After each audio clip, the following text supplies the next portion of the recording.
somehow, not easily, but somehow got around it? Is it just the fact that Negroes are black? White America must see that no other ethnic group has been a slave on American soil. That is one thing that other immigrant groups haven't had to face.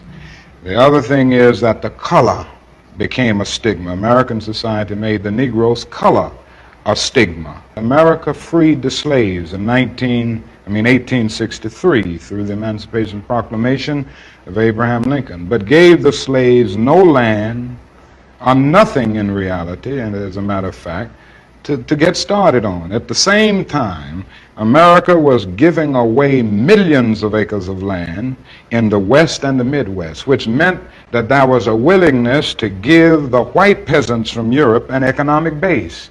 And yet it refused to give its black peasants from Africa, who came here involuntarily in chains and had worked free for 244 years, any kind of economic base. And so emancipation for the Negro was really freedom to hunger. It was freedom to the winds and rains of heaven. It was freedom without food to eat or land to cultivate, and therefore it was freedom and famine at the same time.